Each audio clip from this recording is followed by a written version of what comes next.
Une caravane de plus d'une centaine de migrants en provenance d'Amérique centrale est arrivée à la frontière américano-mexicaine dans la nuit de dimanche. Leur objectif, demander l'asile aux États-Unis.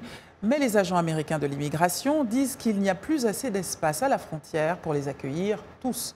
C'est un récit d'Arzuma Compaoré. C'est au cours de la nuit que la caravane de migrants est arrivée à la frontière américaine avec l'espoir d'entrer aux États-Unis.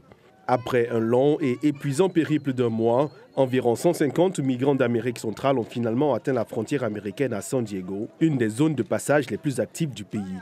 Mais le groupe a été refoulé au moment d'entrer aux États-Unis, les douaniers et agents de l'immigration affirmant qu'il n'y a plus aucune place, ce qui ne convainc pas les organisateurs de la caravane.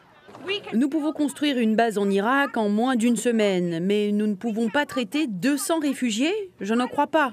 Les migrants ont donc décidé de dormir à l'extérieur. Originaires du Honduras, du Salvador, du Guatemala, ils ont voyagé à travers le Mexique, parfois en train ou en bus, d'autres fois à pied, fuyant la violence et la persécution. Il y a des enfants, des mères, des hommes comme moi. Vous savez, nous nous battons pour un avenir meilleur. Le président Trump avait auparavant appelé à l'arrêt de la caravane. Est-ce que vous avez vu ce désordre qui se passe en ce moment avec cette caravane qui arrive? Il a même menacé de fermer le gouvernement samedi à cause de cela. Nous avons besoin du mur. Si nous n'obtenons pas la sécurité à nos frontières, nous n'aurons pas de choix. Nous allons fermer le pays parce que nous avons besoin de la sécurité frontalière. Également présents à la frontière, des Américains venus protester. S'ils voulaient vraiment l'asile, ils l'auraient demandé au Mexique. Des avocats américains sont déjà sur place, offrant des conseils gratuits à ces migrants.